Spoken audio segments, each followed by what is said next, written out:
On this week's episode of Ride the Lightning, the Tesla unofficial podcast, Tesla reportedly sells out production for all of Q2 before we're even halfway through the quarter. Plus, Tesla buys another plot of land adjacent to Giga Texas, but what for?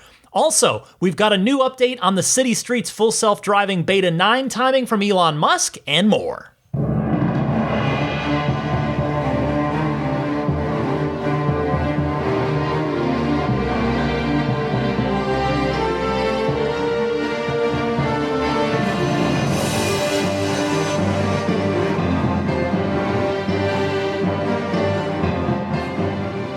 What's happening, friends? Ryan McCaffrey with you alongside Daisy the Boxer, who is behind me currently tearing the guts out of a dog toy.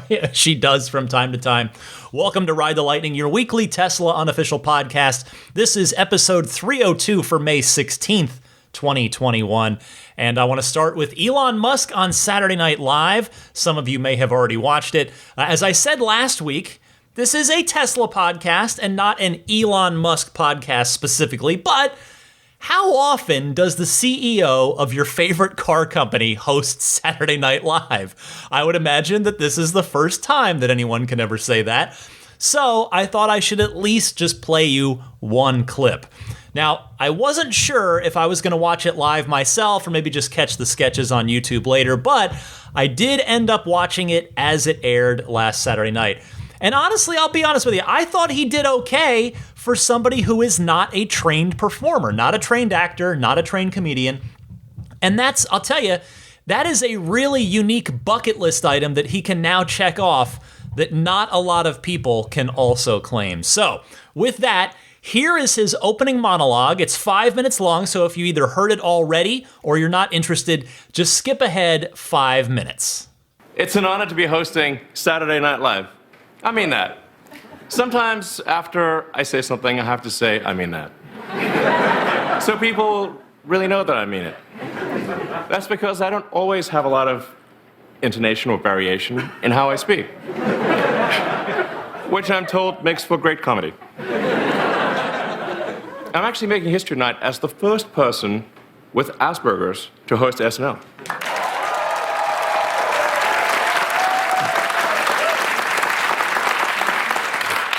Or at least the first to admit it. So I won't make a lot of eye contact with the cast tonight. But don't worry, I'm pretty good at running human in emulation mode. I'd first like to share with you my vision for the future. I believe in a renewable energy future. I believe that humanity must become a multi-planetary space-faring civilization. Those seem like exciting goals, don't they?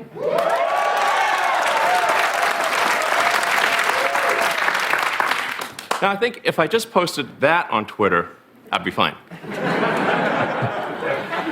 But I also write things like 69 days after 420, again, haha. I don't know, I thought it was funny. That's why I wrote haha at the end.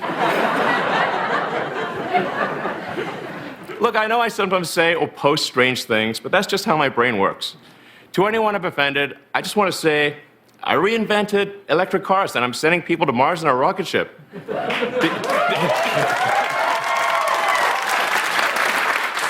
Did you think I was also going to be a chill, normal dude?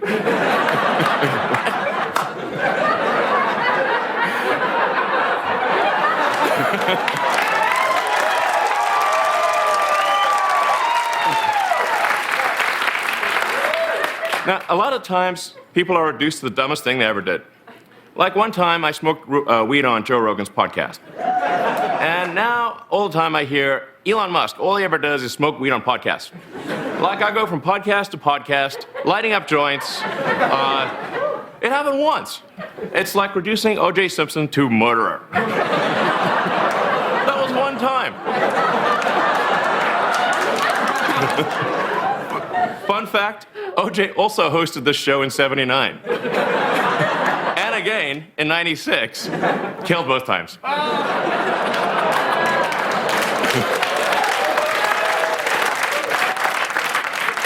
One reason I've always loved SNL is because it's genuinely live. A lot of people don't realize that. We're actually live right now, which means I could say something truly shocking. Like I drive a Prius.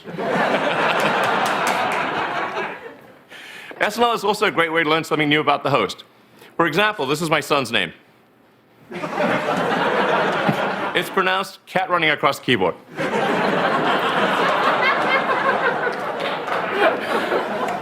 Another thing people want to know is, what was I like as a kid? The answer is pretty much the same as now, but smaller. But we can also ask my mother, who's here tonight.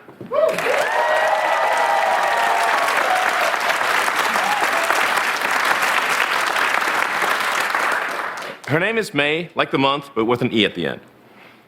Thanks for spelling my name, Elon. Mom, do you remember when I was 12 and I created my own video game called Blastar about a spaceship that battles aliens? I do. I remember they paid you $500. But you were too young to open a bank account, so I had to open one for you. That's right. Whatever happened to that bank account? That's not important. You turned that video game about space into reality. Unless you consider that our reality might be a video game and we're all just computer simulations being played by a teenager in another planet. That's great, Elon. Well, break a leg tonight. I love you very much. I love you too, Mom.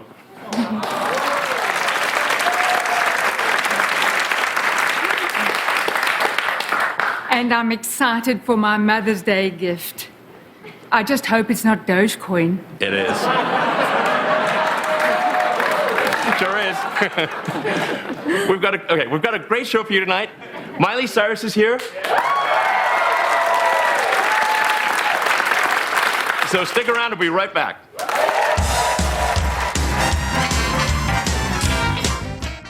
Well, I don't know what you thought of his monologue. I thought the OJ joke was pretty good. And as far as the rest of the show goes, the sketch that got the biggest laugh out of me was Chad on Mars with Pete Davidson. Elon played himself in that one. It was a SpaceX-based sketch.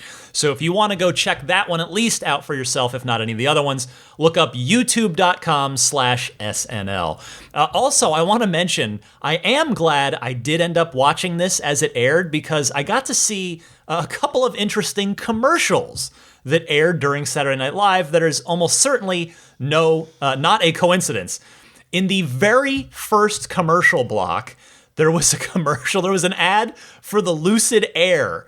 So again, definitely not a coincidence. And I say, smart move on Lucid's part. They knew that a lot of Tesla fans, a lot of EV fans would be tuning in.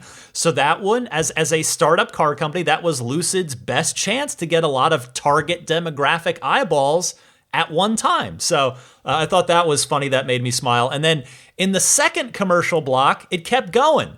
There was an ad for the Volkswagen ID4. So clearly the same idea at work there. And then afterwards, that was it. Afterwards, I thought, well, Ford really missed a chance to get in on the EV ad party and get a Mustang Mach-E commercial in there. But I thought that was pretty good that two other car companies decided to air ads for electric vehicles while Elon hosted Saturday Night Live. All right, a quick public service announcement before I get started, although this is still kind of proper Tesla news anyway, because some of you might be interested in this.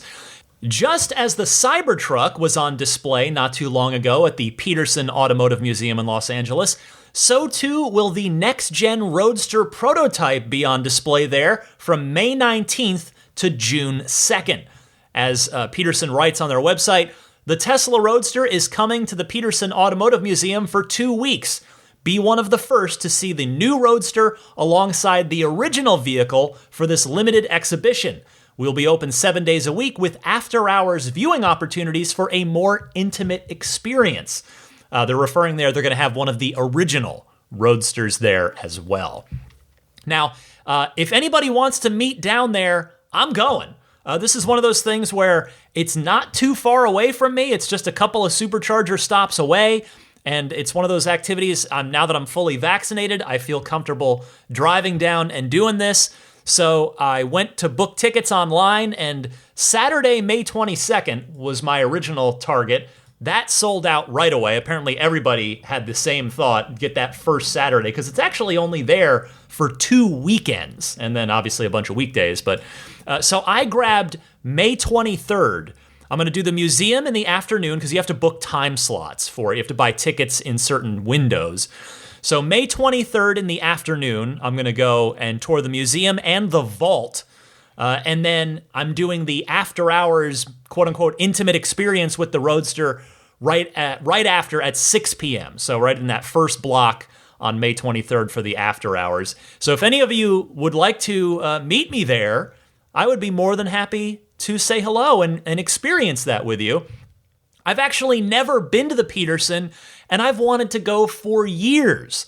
In addition to now the Roadster, they have one of the 3 original 24-karat gold-plated DeLoreans down in the vault, which is one reason I want to take the vault tour specifically. And then back to the Roadster, I'm not exactly sure what intimate experience means. Like, does it mean I get to sit in it? Maybe, probably not, I would suspect, but you never know. I mean, does it mean you get to get right up next to it without, velvet ropes in front of it? I'm not sure, but I figure, you know what? Why not? I'm not sure if I'm going to get any better of a look at it than I did at Battery Day when I was fortunate to get to see it reasonably close in the bright sunshine too, which made the paint job on that thing, that prototype is absolutely incredible. But still, the way I look at it, the chances to see this car at all are very rare, and it's also still not coming anytime soon. So I'm going to take this opportunity. I'm lucky enough that I'm within a reasonable drive away, so I'm going to go down and do it. So again, if you're interested in getting tickets, you do have to get tickets. You'll need them for the museum itself as well as the after-hours Roadster experience.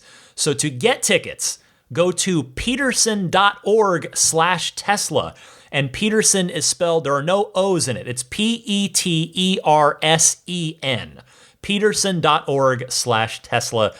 I would suggest acting quickly if you do want to go. Because again, that Saturday, the 22nd, had already filled up just from the initial wave of emails they sent out to people. And, I don't know what the attendance cap looks like. The COVID restrictions that are, I know things are changing with the CDC right now, but individual businesses may still have their own different policies in place. So as I record this, you need tickets for a specific window. So if you're interested in going, I would suggest booking that pretty soon. One other quick thing I'll note, Tesla posting on their official Twitter account today, as I record this Friday, they say the configurator is now live in Hungary and Romania. So I'm not sure if I have any listeners in Hungary or Romania, but congratulations, Tesla, officially launching in your countries. Good to see Tesla branch out to even more places. That is good stuff.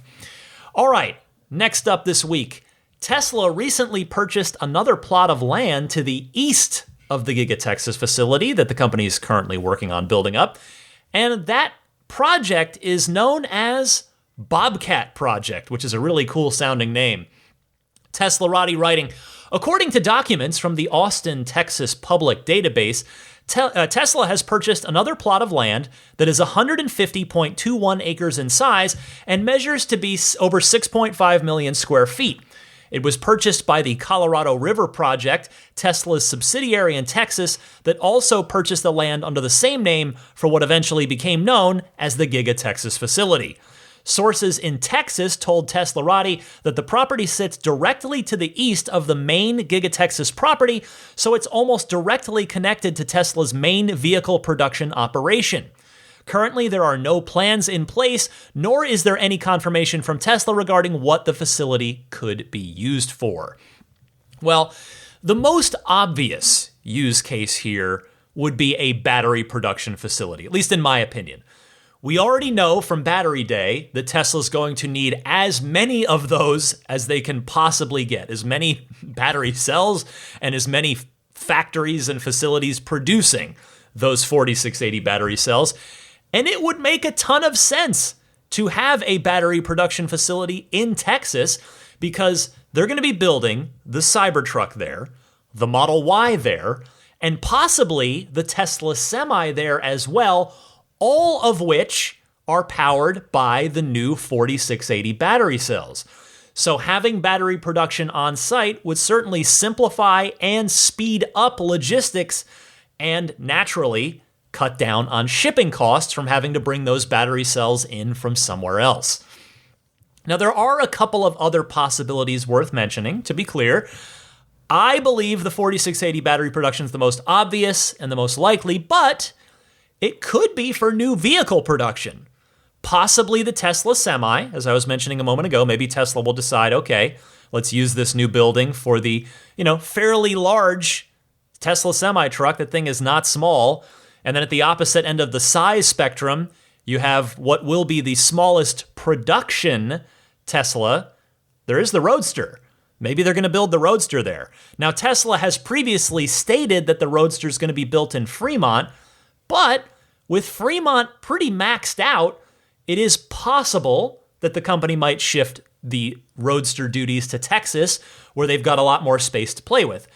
I don't think that's likely. I do think it makes sense to build the Roadster in Fremont, and let me tell you why. Fremont is, by Tesla's own admission, the least advanced of their factories, because it's the one that they have Frankenstein together after acquiring it from Toyota and building it up over the years. And as such, it is, as Elon has suggested, less efficient than Giga Shanghai or Berlin or Texas. And Elon has talked about how each factory learns from the previous one and improves. So it probably makes more sense to do the low volume cars in the, again, relatively inefficient factory. I want to emphasize the word relatively. We're just comparing Gigafactory to Gigafactory here. We're not comparing it to any other automotive company's facilities. But so again, it probably makes sense, at least to me, to do the low volume cars in the air quotes relatively inefficient factory and do the high volume cars in the more efficient factories. So SX Roadster in Fremont with one or more of 3, Y, and Cybertruck in Texas, Berlin, and Shanghai. So we'll see, but my guess is that the Bobcat project is most likely for battery production. But I'll certainly keep you up to speed on any news updates that come down the pipe regarding that. Next up this week, Q2 production appears to be sold out, and we're just halfway through the quarter. This story comes via Electrek with a hat tip to Teslarati, who sums it up saying, citing sources familiar with the matter, EV blog Electrek noted that Tesla had informed its employees that the company's production capacity for Q2 2021 was already sold out, and that's with the quarter not even halfway done. Well, obviously, Captain Obvious here flying in. Hello, it's me, Captain Obvious. This is obviously excellent news for Tesla, but in more seriously, it's not as great a news if you're somebody out in my audience right now who's trying to buy a Tesla, be it a Model 3, a Model Y, or of course, especially a Model S or a Model X, because those are not coming anytime soon, at least if you don't already have an order. In fact, it's extra not great news right now for buyers in general, because on the back of this, the part 2 of the news here is that Tesla has once again raised their prices on a number of the models by $500 each. So the Performance 3 and the Performance Y are exempt. They are not getting a $500 price bump. But the other versions of the 3 and the Y are getting nudged up by $500. So if you're wondering where that leaves everything, the Standard Range Plus 3 now starts at $39,500, and it's $48,500 for the Long Range Model 3. Meanwhile, on the Model Y, there is no standard range anymore. It lasted about 5 minutes. So the Long Range Model Y starts at $51,500 there. Now, I don't necessarily think the price increase is connected to the demand increase. It might be, let me emphasize that, it may very well be, but it might also simply be the rising cost of raw materials, given everything that we're seeing right now with the cost of steel and other goods in basically all industries, automotive included. And of course, it might be both. If production is sold out, that means Tesla can at least fairly accurately predict what their production and deliveries are going to be for the quarter, and thus this price bump lets them also pretty accurately predict their financials for the quarter as well. So they might already know today, or at least have a very good idea of if they're going to be profitable this quarter, which all signs would point to that being the case. But specifically, they might even have a pretty good idea of exactly how profitable they're going to be this quarter. Now, given that, again, we're coming off of consecutive all-time record quarters, I would say the fact that production capacity is sold out for this quarter bodes very, very well for what those Q2 numbers are going to look like, barring, of course, any new supply chain issues, because Tesla experienced those in Q1, and we know that those chip shortages are continuing, so it's don't want to discount that possibility. Next up this week, we've got a new update from Elon on City Street's full self-driving Beta 9, aka the button. Elon saying, quote, "We had to focus on removing radar and confirming safety. That release goes out next week to US production. Then a week or two to polish Pure Vision FSD and version 9 beta will release. The difference between version 8 and version 9 is gigantic," end quote. Now, Ride the Lightning listener Neural Net Neil, which is an absolutely fantastic internet handle / radio call-in name, so bravo Neil, he followed up and asked Elon, any details on the V9 beta expansion? Is it still going to be people selected by Tesla who have applied? To which Elon replied to Neil, "I think we're maybe a month or two away from the wide beta. But these things are hard to predict accurately. The work we had to do for Pure Vision driving was needed for FSD, so much more progress has been made than it would seem," end quote. Now, Elon also pretty clearly states that phantom braking, which I know a lot of people have experienced, we've had a lot of calls about that over the months, I've certainly experienced it plenty of times. Elon pretty clear that phantom braking should be gone with the switch to a 100% vision-based system. He was asked on Twitter, "Will Pure Vision eliminate the phantom braking with bridges and overpasses?" And he responded simply, yes. It was a very clear question and a very clear response. So that is excellent news. So there you have it, your latest timeline. Obviously, these things are tough to predict. And of course, none of the timelines that Elon has given on this thus far have held up. But at least this is the latest best estimate from Elon. That's really all it is. It's just the most recent best estimate. We shall see if it rolls out to that small group of public beta testers next week or not, but regardless, each week definitely brings us a little bit closer.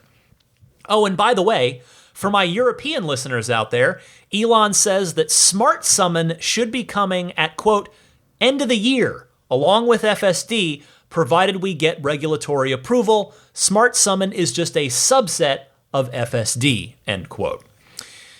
Moving on this week, still got a few more stories for you. Yeah, 1, 2, 3, 3 more stories left to go. Just as quickly as Tesla started accepting Bitcoin as payment for your car, they've stopped. Elon posting this statement to Twitter, quote, "Tesla has suspended vehicle purchasing using Bitcoin. We are concerned about the rapidly increasing use of fossil fuels for Bitcoin mining and transactions, especially coal, which has the worst emissions of any fuel. Cryptocurrency is a good idea on many levels, and we believe it has a promising future, but this cannot come at great cost to the environment. Tesla will not be selling any Bitcoin, and we intend to use it for transactions as soon as mining transitions to more sustainable energy.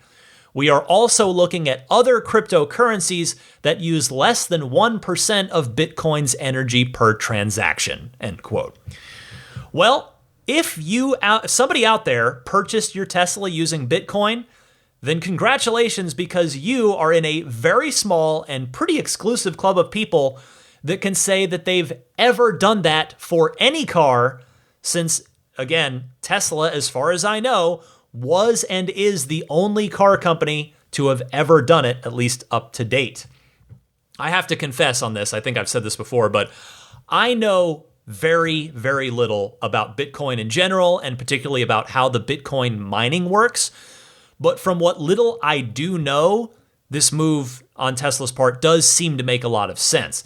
I mean, it does beg the question fairly of, well, why didn't they consider this outcome when they first started accepting Bitcoin for car purchases just 2 months ago? I went back and looked it up. It was 2 months ago. But still, I mean, I don't want to sound like I'm attacking them for doing the right thing, because this does sound like, based on the data, that this is the responsible thing to do. And it sounds like that they're looking at alternative ways to allow customers to buy cars using some kind of cryptocurrency. All right, next item up for bids this week. Tesla has agreed to pay a $1 million fine and install a solar roof project on the Fremont factory as part of a settlement with the Bay Area Air Quality Management District. This story reported on Teslarati, who writes, Tesla was found to have 33 separate violations at the Fremont factory, the Air Quality District said in a press release. That acronym is insane. That's where I stumbled right there. BAAQMD. That's a lot. So just the Air Quality District. Let's just go with that. Anyway, Tesla settled with the organization on May 7th. Quote, the Bay Area Air Quality Management District announced today that Tesla Incorporated has agreed to pay a $1 million penalty and install a solar roof project to settle air quality violations at its manufacturing plant in Fremont, says the press release. According to the report, Tesla had 33 different violations that included emissions exceeding Tesla's permit limits, installing or modifying equipment without proper permits, failure to conduct required emissions testing, failure to maintain records, and failure to report information to the Air District in a timely manner. Quote, this settlement requires Tesla's compliance with the Air District regulations at its Fremont facility and demonstrates the Air District's continuing efforts to ensure strict compliance with air pollution regulations while seeking mutually beneficial solutions for the community, said Jack Broadbent, the Air District's executive officer. Quote, as part of this settlement, Tesla has agreed to implement a community microgrid project, which leverages the company's technological expertise in developing next-generation power here in the Bay Area, end quote. The solar roof project will be approximately 160 kilowatts and will be paired with 2 power packs for energy storage. Tesla will fund the microgrid system, and the Air Quality Management District says the project focuses on improving local air quality and public health in the Bay Area's most heavily impacted areas. Lowering electricity costs and providing cleaner air to the community are also listed as the project's main goals. Well, I'll be honest, I'm disappointed to learn of this. I mean, I can't even begin to speculate as to why these violations were ever there in the first place, given, of course, that Tesla prides itself on being an environmentally friendly company. I mean, heck, I just got done telling you about how they're no longer accepting Bitcoin due to environmental unfriendliness of the Bitcoin mining process. But nevertheless, I honestly thought it was important to pass this story along, not only because I think it's important to call out both the good and the bad, but also to illustrate that Tesla is doing the right thing moving forward here. I think that's important to point out as well.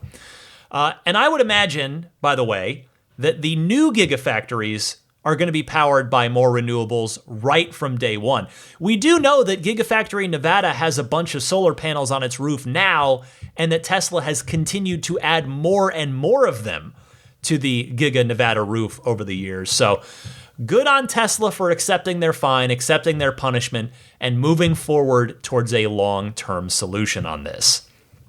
Finally this week, a Tesla engineer has admitted to California regulators that the company probably won't have a completely self-driving car ready for operation this year.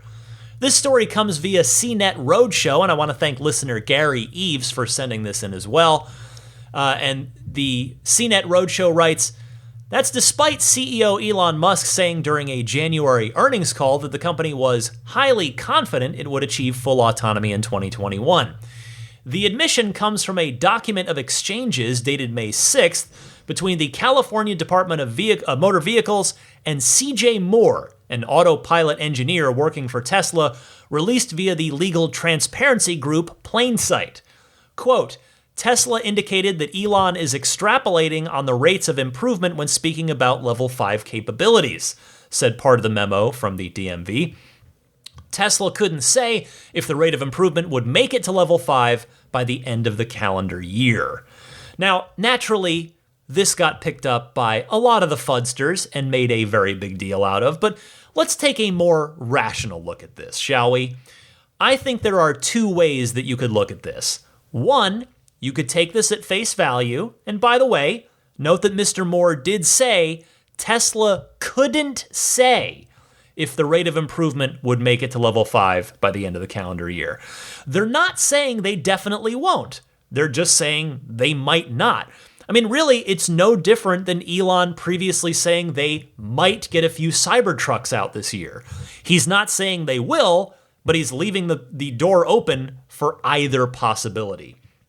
Now, I think the other side of this is to say that Tesla is purposely sandbagging this for regulators so that they don't have those same regulators breathing down their necks until Tesla is ready for them. Tesla, I would imagine, probably wants to be left alone while they continue to work on this very complex problem. My hunch, after outlining kind of both of those thoughts, my hunch is that both of those things are probably true. The truth probably lies somewhere in between. We'll get to see for ourselves where Tesla stands soon enough once that button, that City Streets full self-driving Beta 9 rolls out wide. I mean, remember, that's got the full vision system rewrite with all 8 cameras in use and the new Dojo-powered neural net training system going into effect as well.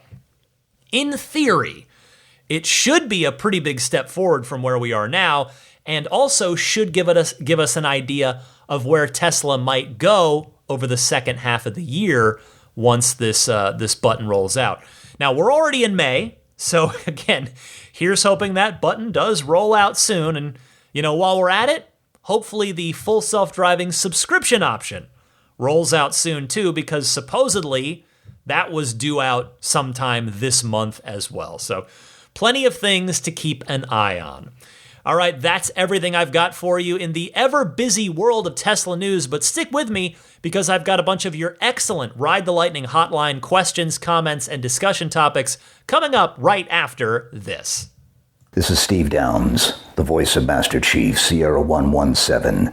You're listening to Ride the Lightning, the Tesla unofficial podcast. That Cybertruck looks a lot like a warthog, doesn't it? Master Chief, out. By the way, I want to clear the air, so to speak, on the Steve Downs bumper. I've had like 3 people. I've been playing that bumper for months, but I've had a few people over the last week write in and go, it sounds like there's some flatulence in the middle of that. And no, it's actually not. I listened back to it really carefully, and it's when he's saying lightning, and I see why people would think that, but I can promise you it's just audio distortion. The quick backstory on that, I got that through Cameo.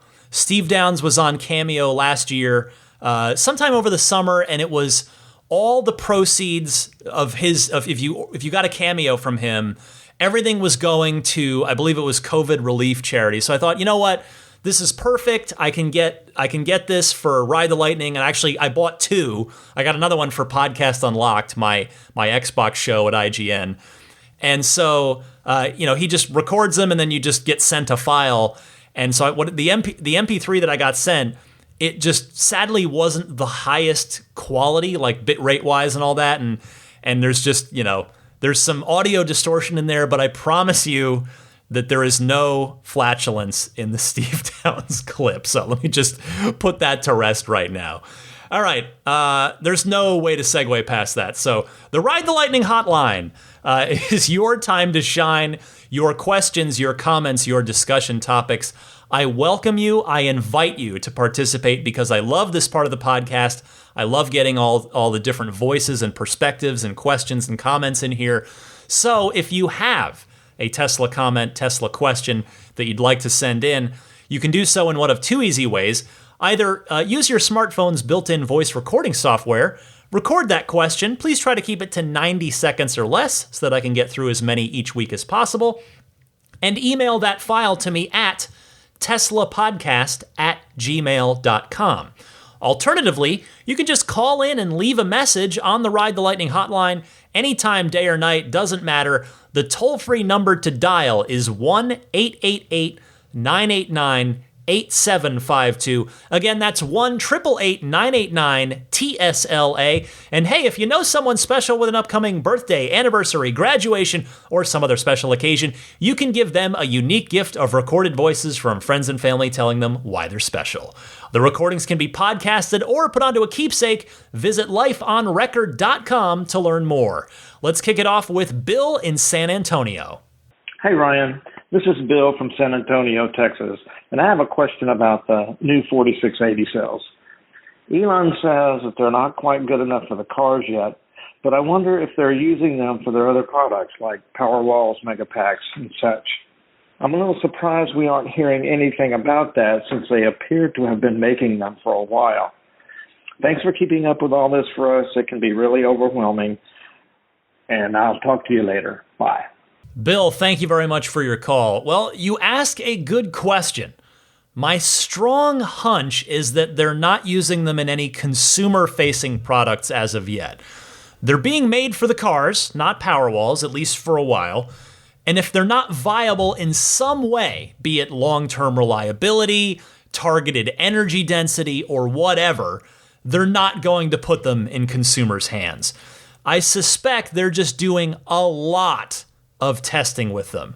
There have already been sightings of what are believed to be the Plaid Plus Model S, which is, of course, that's the Model S coming out mid next year with the 4680 cells in it. There was even the Kilowatts, who I know listens to the show, that crew there. They posted shots of a purported either Plaid or Plaid Plus doing laps at down at Laguna Seca. Sorry, I had to blank for a second there. The track down here near Monterey, trying to set a new record, presumably. So anyway, there's Cybertruck testing that they could be doing. There's Model Y 2.0 testing for when Berlin and Texas come online and start building the Y with the structural pack and 4680 cells. There's Roadster stuff they could be doing. There's Semi stuff they could be doing. So basically, they have plenty of applications that they can test those cells with while they continue to work on getting the desired 4680 cell yields. I definitely doubt that those cells are going to waste, put it that way. Thanks, Bill. Let's talk to another Bill. Bill from Wisconsin. Go ahead. Hey, Ryan. It's Bill from Chippewa Falls, Wisconsin. I was just listening to your description of your new term, left lane lurkers, and I love it. It's one of my pet peeves, too. In fact, I think it's I don't know if it's uniquely American, but it seems to be prevalent in America. I have a friend who lives in Dusseldorf, and he says if you get on the Autobahn and you drive in the left lane, it is considered extremely rude to do that.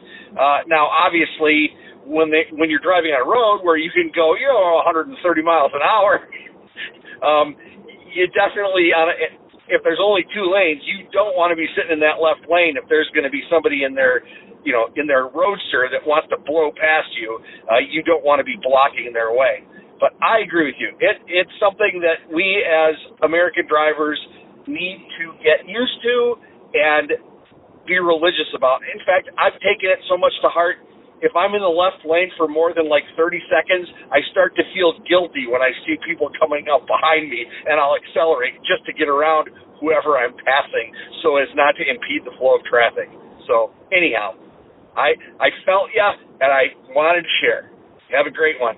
And thanks, of course, for your excellent podcast. Bill, I appreciate your call. I honestly don't know if it's an education issue. Like, are young drivers not being taught this anymore? Like, is that the problem? I honestly don't know. I'm wondering aloud here.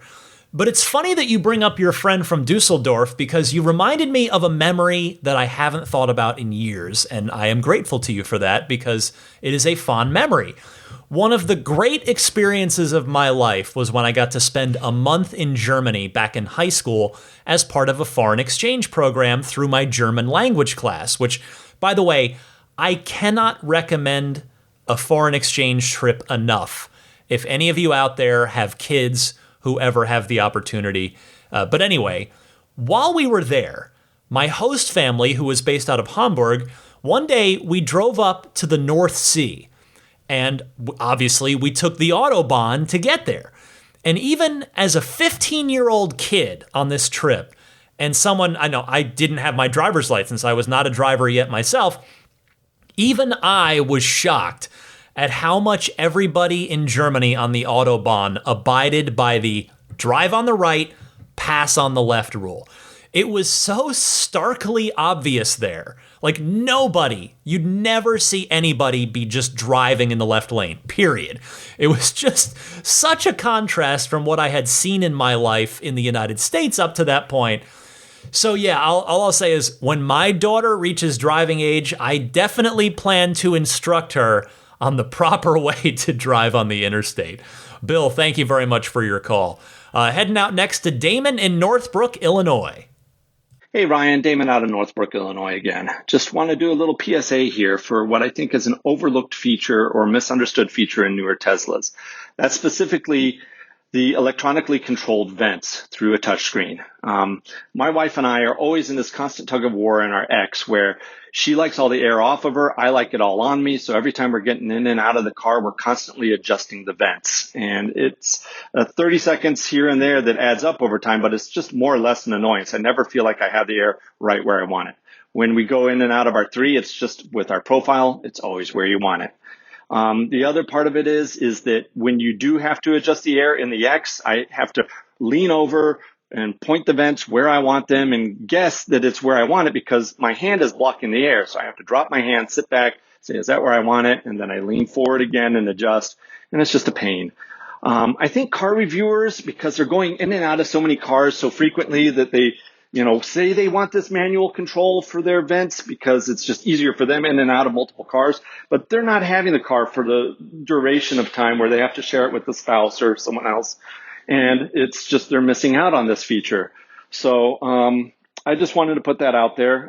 Another feature that I like about R3 is that the vents are behind the steering wheel. So like you get this air directly on you, which you can't do with a car with a typical binnacle. So I think that's a case to be made for maybe not doing a binnacle. Sorry, S and X refreshes. But anyhow, just want to put that out there. Thanks for all you do and all the best. Bye.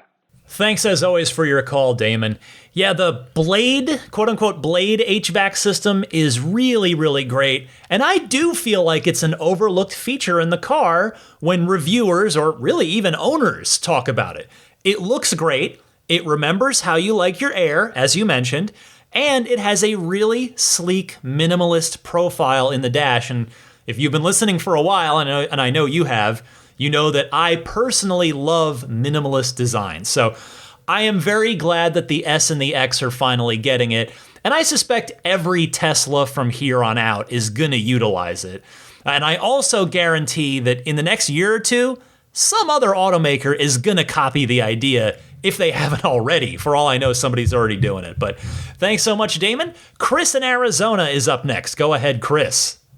Hey, Ryan, this is Chris in Arizona. And the other day I was driving on the road and I saw just a boatload of white Teslas. And I know that's the least expensive color for Model Ys, Model 3s. Mine is an older Model S.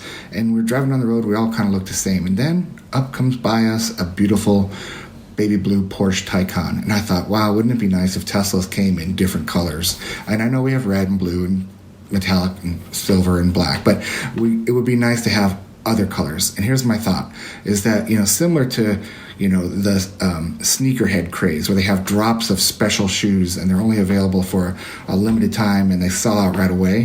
Why doesn't Tesla have like a drop of a special color, maybe like once a quarter, and they have it in maybe Model S or Model 3 or Model Y is going to be a special color. Let's say Neptune purple or Soul yellow or Dogecoin brown or whatever, Moon gray. And every quarter they could have this color and it would be more fun. It would just kind of put some fun back into the cars a little bit. I think that people would pay a premium, probably a pretty high premium for that. I'm guessing, I don't know, I'm just saying $5,000. Throw that out there, $5,000. For one day, every car costs $5,000 more. Tesla makes more money. They just have to pump out a different color for the day.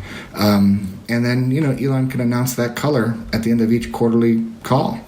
By the way, next, and then they go on sale on a certain day, and I bet you the orders would just skyrocket for that day, for that special color that's never going to be painted again. Just a thought.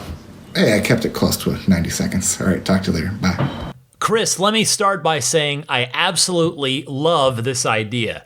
Everything you just said would be super fun and on paper makes a lot of sense. The issue as I see it is that, number one, Tesla doesn't have a demand problem. We just talked about how they are totally sold out for Q2 before Q2's even halfway over. And as such, manufacturing simplicity and efficiency are the 1 and 1A priorities at all times at this point. Doing other colors would it would only slow them down and might not be worth the increased revenue that they would make.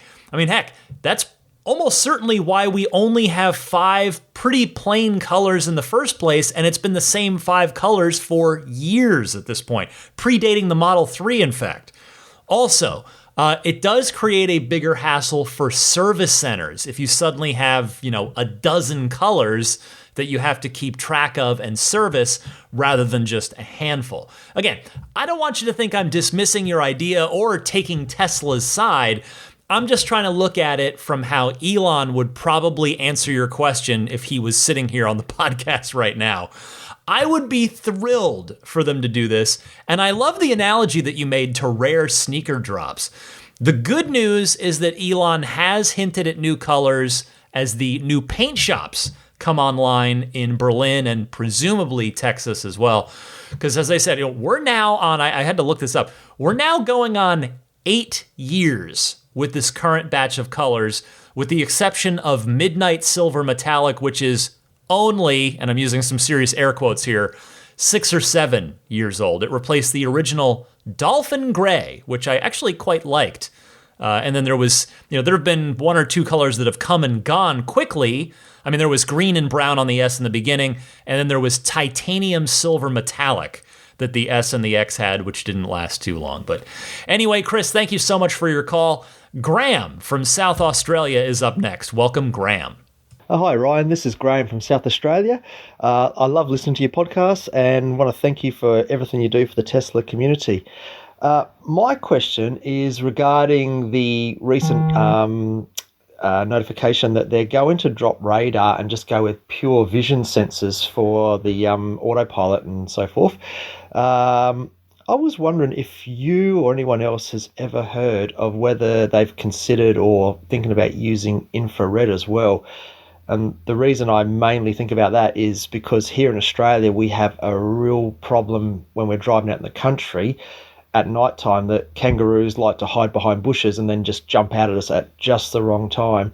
And they can do a heap of damage to a car. And I'm sure there's other wildlife in other countries that like to do the similar trick. And I was just thinking with infrared, you could potentially pick up on their body heat. It's also just an extra bit of insurance at night time with pedestrians as well, that if you can pick up body heat, then that's another great addition to the sensor array. But also maybe the vision is that good that it can pick up stuff in very low light as well, and perhaps that's enough. But I was just thinking if there's an obstruction and they can see some body heat through that obstruction like a bush, could be really useful. Anyway, love your podcast and I'd love to hear your thoughts on that one. Cheers. Well, Graham, your kangaroos are our deer. That's what we get here. And I agree that it'd be great insurance against pedestrians as well. I mean, basically, I think you're asking for predator vision for your car. And I, to be clear, am 100% on board with that. Now, it doesn't seem like it's going to happen. I mean, I imagine Elon would point to the same thing he said about the loss of radar and its ability to see the two cars ahead. That he said the probability of something slipping by all the forward-facing cameras is low, so they're going to go with those probabilities and not add any extra hardware to the cars that they don't have to. Thank you very much for calling in. By the way, thank you to regular caller Brian in Pennsylvania, who also called in about this same exact thing, except when he called in, he mentioned deer instead of kangaroos. It's just a matter of where in the world you are. But by the way, it's funny that Brian also suggested infrared. So the audience on the same wavelength with this, which is awesome. Thanks, Graham, and thank you, Brian, as well. Let me take one more call for this week because we're getting kind of long here in the show. Joel from nearby Sonoma County. Go ahead, Joel. Hi, Ryan. It's Joel up in Sonoma County, wine country. I really enjoy using full self-driving in my Model 3 on the freeway, with a couple exceptions. The phantom braking is a bit scary, but it happens pretty rarely. What scares me much more is when my car is in the slow lane and traffic is merging onto the freeway. My human intuition informs me what needs to be done, but so many times I chicken out and take the car off autopilot because it just does not seem to be making a good decision, allowing the car to merge. Can it see turn signals, for example? How about the subtle hints watching the actual driver? Will full self-driving ever reach that level of nuance? I don't doubt the car will avoid a collision, but at the same time, it does not give the merging driver any assurance that they will be given the leeway by either speeding up or slowing down to make room. I'm sure your callers have covered this before, but I've only been listening since the Elon interview, so I'm interested to hear your experience with this. Oh, and I think autopilot needs to regulate speed automatically. If I'm driving south on 101 at 65 miles per hour, when I reach the Waldo grade near the Golden Gate Bridge, it gets kind of hair-raising if I don't slow down for the curves. Thanks for your podcast. Enjoy it very much. You are so right, Joel. Recognizing turn signals is a big thing that autopilot doesn't do yet, but needs to. And it will. Both Elon and Andrej Karpathy, the head of the Tesla autopilot team, have talked about it at various times, and I think that will go a long way. Now, of course, not everyone uses a turn signal, particularly when they're merging onto the freeway, but it's at least something. I mean, we can only hope that as the 8-camera pure vision rewrite that we've been talking about deploys to the fleet here in the coming few months, and the neural net continues to learn via Dojo, that merging behavior is going to improve. Because I agree with you, it can be anxiety-inducing.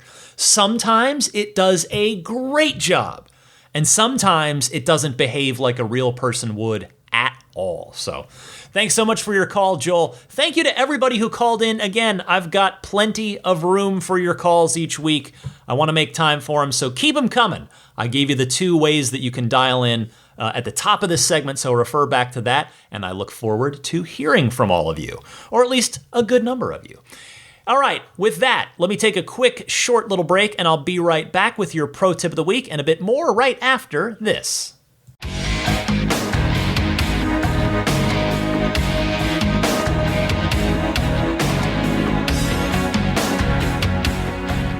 I want to give you an entertainment recommendation of the week as well as your pro tip of the week. But before I do that, I first want to say a special thank you to both the Tesla engineering team as well as the Tesla San Francisco Service Center team headed by the service manager David there. They reached out to me after I last had my car in for, again, you remember that just strange post-supercharging autopilot swerving problem I was having that I couldn't reliably recreate, and neither could they when I brought it in twice.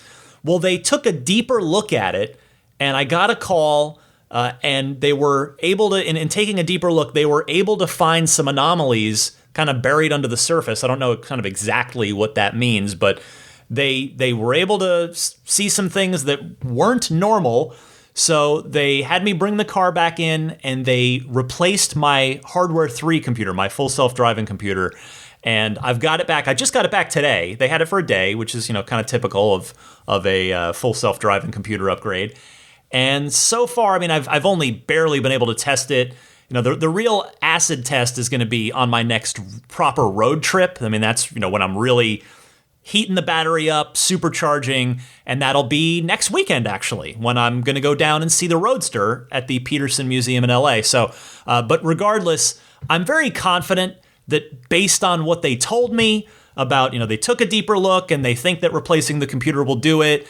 And just the fact that the full self-driving computer is the brain of the whole thing, I'm confident that it's finally going to be fixed. I don't know ultimately what it is, like what the actual issue was with it, and I hope that they're taking my old full self-driving computer and they're going to go study it and just dissect it and see if they can learn anything from it. But in any case, I just wanted to send a special thank you to David and the Tesla San Francisco Service Center team and the Tesla engineering team as well. I very much appreciate them taking a deeper look at it when I left.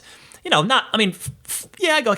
was a little frustrated, not angry or anything, but they got it right. They really got in and took the extra time, and I appreciate that. Entertainment-wise, I have not mentioned a show or video game in a while. I'm going to mention, I'm starting to play Mass Effect Legendary Edition. I'll talk more about that next week after I've had more time to get back into it. It just came out today as I record, but I will say, I try to give family-friendly recommendations, but Invincible, which is a superhero cartoon on Amazon Prime, it is the opposite of family-friendly. It is so not safe for work, so not safe for kids, but my goodness, is it good. I won't ruin any of the plot surprises or anything, but just give it one episode. And if by the end of that first episode you're not feeling it, so be it. But it's honestly, it's my favorite show of 2021 thus far. It's real, I loved it, so check that out. All right, pro tip of the week time. Here's Penny from the Bay Area. Hey, Penny. Hi, I'm Penny, and I'm calling from the Bay Area, although I am from Australia. I'm 10, and my dad has a tip. G'day, Ryan. We're from Australia, and we moved here 2 years ago, and I was thrilled to be able to buy a long-range Model 3. We've listened to your show for a long time, first-time caller, although my son and I got to meet you at the Fibro takeover earlier this year, which was a lot of fun. And as my daughter said, I do have a tip. We've been trying to think of a tip that we can ring up for. And I've got a tip I don't think anyone's covered before, and I find it useful. Sometimes when you're transporting furniture or something large in the boot, or the trunk as you call it, here, you might not be able to actually close the trunk. And there's no connectors on the top part of the trunk to be able to close it. So what I do is I've got like a short bungee cord, about 10 inches long, and I've just tied like a little knot towards one end. You don't need the knot, but it just helps you align it. And what you do is you just push the cord through the latch that's on the trunk, and the car will think that it's closing, and it'll actually lock in place around the bungee cord, and it will be really solid in there. It won't come out.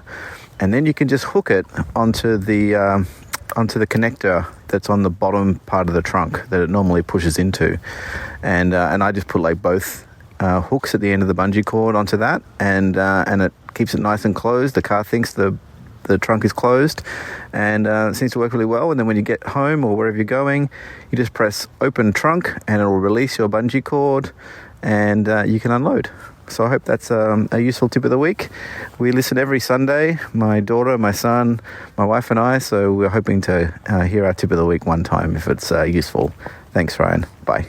Oh, man. I think I've got to stop and give myself a little slap on the wrist here, because I just got done recommending a TV show that's totally not for kids, and then immediately played a hotline call, a pro tip of the week from a kid. So I probably could have thought that through a little better. It's just a little peek behind the curtain for you. I typically do the pro tip of the week as one of the first things I do in preparing the podcast each week. So it's kind of like it's the first thing I do, and then I just have it in my notes and I forget about it until I'm sitting down to record. So maybe those weren't the two best things to put back to back, but oh well, I guess live and learn. Anyway, Penny and Peter, thank you so much for calling in.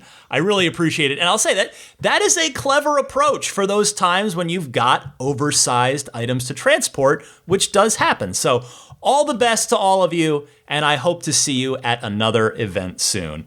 All right, if you've got a pro tip of the week, as Penny and Peter did, please send it in the same way that you send in the regular Ride the Lightning hotline calls. Again, something unique, something interesting, something that's not obvious about the car that is in some way improved your Tesla experience. That's the definition of a pro tip. Alrighty here, let's see. Let's go next to the plugs. Let me mention some friends of the podcast here, starting with AbstractOcean.com, purveyors of many fine Tesla goods, including the tempered glass screen protectors. They've got the console wraps for even the second generation consoles as well, not just the first generation. There's, let's see, I'm actually clicking around their website now. The door release buttons, for those of you like me that have, I guess most of us at this point still have the just horizontal line on your door release button, and you have to explain it to literally everyone new that gets in your car. Well, they sell that nice little, it's $11 for a set of 4 door release buttons. They look nice, they go right on there, makes it very obvious that it's the button will open the door. So there's that. There's just all kinds of stuff. There's the HEPA cabin air filters you could grab, although they're showing sold out right now. There's the key fob pockets if you want to do that. Just all kinds. There's so much stuff. AbstractOcean.com for any of the Teslas. They got a lot. Check it out and use the coupon code RTLPodcast at checkout in order to get 15% off of your first order. Meanwhile, the snap plate is the front license plate bracket that snaps on and off in seconds. It's paint safe, it's grill safe, it's radiator safe, it's autopilot safe. It's a nice, clean, minimal design. You can take it off with the secure tool pretty easily, and it's going to come on and off without damaging anything or scratching anything. It is the front license plate bracket for people that ideally don't want to have a front license plate bracket, but need to. Get yours at everyamp.com/RTL. That's everyamp.com/RTL. Meanwhile, Immaculate Reflections here in the greater San Francisco Bay Area. If you and or your car are going to be here, be sure to get your car a spa day at Immaculate Reflections. Maybe you want to do some paint protection film, protect it from rocks and debris. Maybe you want to do a ceramic coating. Maybe you want to do paint correction. Just clean up the paint itself, get all those little scratches and flaws out of it. Jeff at Immaculate Reflections will do wizard-like work. My car is rolling proof of what this man is capable of. He's a wonderful person and an exceptionally talented detailer. And he's booking up, so my friendly advice would be to get in touch with him sooner rather than later if it's something you're thinking about doing so that you can get on his calendar. Visit his website, irdetailing.com, in order to learn more, see some examples of his work, and get in touch and book with him. How about puretesla.com/RTL, your one-stop shop for your dash cam and Sentry mode needs. I recommend the 128 gig kit for $50, shipped, free, no problem. You can step up and do the 256 gig kit for $69 if you want to, but 128 will get you a long way. And it's, again, comes fully formatted right into the package. Just plug it straight into the car. It's ready to go. Micro SD based, so you're never going to have to worry about that flash memory just burning out on you. It's a long-term good solution. I recommend it. puretesla.com/RTL. And then, of course, Jada. And they've got a whole line now of cool Tesla products. My favorite of which, as I always say, is the wireless charging pad for the Model 3. I mean, if you've got a brand new Model 3, you've got this built in already from Tesla. But for the rest of us, the wireless charging pad, I wouldn't go so far as to call it a must, but it's a really, really, really nice feature to have since most modern smartphones can wirelessly charge now. So whether you're doing the wireless charging pad, the USB hub, the SSD drive that plugs into the USB hub very seamlessly, or their new Jada tray that's a nice center console organizer that doubles as a wireless charger for your Apple AirPods and Pixel Buds, all that stuff can be found at Jada. Use the coupon code RTL for a nice discount. And the URL to use, please, if you wouldn't mind, this is my referral URL. Full transparency, they'll throw me a few bucks from the sale if you go in through my URL. And so that is getjada.com/ref/8. And Jada spelled Jeda. Finally, I think finally, right? That's everybody. Yes, finally is the Patreon. So thank you so much to everybody that's backing me on Patreon. Your support is genuinely what keeps me going. I mean, if I weren't getting anything on Patreon, I would not be able to justify the continuing production of this podcast. But through the generosity of you guys, I'm able to keep it going. So I appreciate that. If at some point, whether it's today, whether it's tomorrow, whether it's next week or next month, you find yourself saying, you know what, it's time. It's time that I supported Ryan on Patreon. I would sincerely appreciate that. You can find all the information, all the various tiers that you can support at, and all the various bonuses that you get at those support tiers. All that's on my Patreon page, which is at patreon.com/Tesla podcast. Patreon spelled Patreon. All right. I'm also, I guess I barely ever mention my Instagram, which is all Tesla stuff. Twitter is admittedly mostly video games because it's really part of my day job, but I'll talk Tesla on there from time to time. But really, Instagram, if you don't care about my video game stuff, Instagram is just all Tesla stuff all the time. I'm admittedly not as active on it. I post maybe 2-3 times a week versus Twitter it being a daily thing. But anyway, if you want to follow me on either Twitter and or Instagram, it's the same handle on both, DMC_Ryan. Okay, the Plaid, Maximum Plaid, and Roadster in Space tier backers of my Patreon. This is the time where I want to say hello and thank you to all of them, starting with Derek Nesselrote, the latest Maximum Plaid backer. Thank you so much, Derek. The rest of the Maximum Plaid crew: Jonathan Wales, Cameron Clark, Daniel Grummer, Seth Capello, Nick and Tony, Tesla Hitchhiker 42, John Schmidt, Stan Roth, Howard Anthony Smith, Jackson Wallace, Charles Galpin, Neil Weaver, Ryan from Las Vegas, Darren Nickel, Kaz Barnes, Ulrich Lassa, Brett Libano, Patrick Wisniewski, Gil Cabrera, Hay Watley, Eric Brown, Mark Eversole, Todd Badger, Joe Edgel, Kevin Yank, the Tesla Owners Club of San Joaquin Valley, Michael Williams, MT, Will Stedman, Tyler Smith, and Mait Suaru. Thank you so much to all of you. And then the Roadster in Space tier, thank you to Pete White, Lyle Austin, Steve Radspinner, at my friend on Twitter, at Rodam, Fernando Cordero, Lawton from Chicago, Sean Neidig, and Scooter Ward. Thanks to all of you.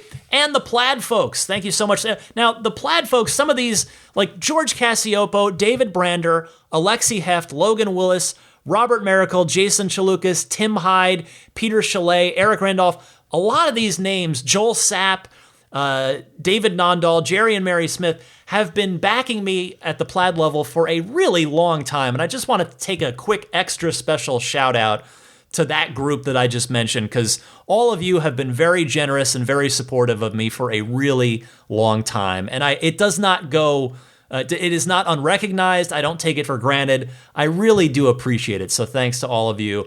And I don't mean to sort of arbitrarily cut that off. I mean, Dory and Steve Guberman as well, Jeremy, Tesla Owners Taiwan, Jeremy Harris, a lot of these folks, Ron Lee, John Cody, Charlie Gillespie, really a lot of them have been backing me for a while. David Perella, Sunil Joseph, Dennis Peak, Stig Mickey Jensen, Jeff Angwin, Chase Cabanillas, the Lydia family, Michael Regal, Chris Beach, Aaron Altschul, Jared Brown, Jerome Strack, Jamie Dalton, Noel and Lucy Murphy, the Tesla Owners East Bay Club, Scott Gillis, Paul Casarino, Ryan Natchett, Mike and Barbara from Louisville, David J. Howes, Travis Krenzel, Matt Nixon, the Tesla Owners Club of Wisconsin, and Jonathan Zalesny. Pardon me, Jonathan, sorry. Jonathan Zalesny, thank you all so much. I really appreciate the support again. It goes a long way for me and my family, so I do very much appreciate it. For a snoozing Daisy the Boxer, that will wrap it up for Ride the Lightning episode 302. It's been a fun one, lots of great stuff to talk about. So next week's show, I'll have recorded it before I go, because I'm going down to LA I'll be leaving Sunday morning to go down to the museum Sunday afternoon and see the Roadster on, Sunday evening. So I'll talk about that in 2 shows from now. Maybe if I'm lucky, I'll see a few of you there. That would be great.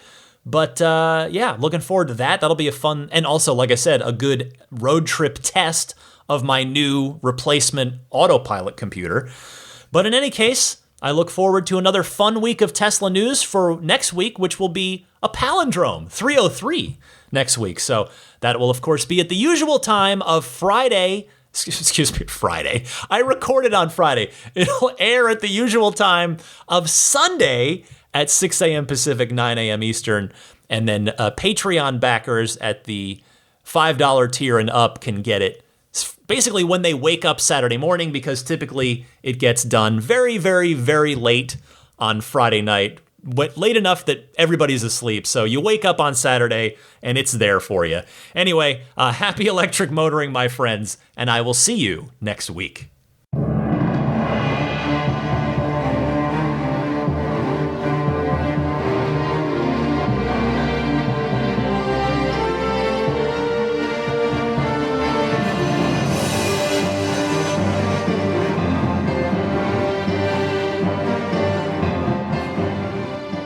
I mean, I think a Tesla is the most fun thing you could possibly buy ever.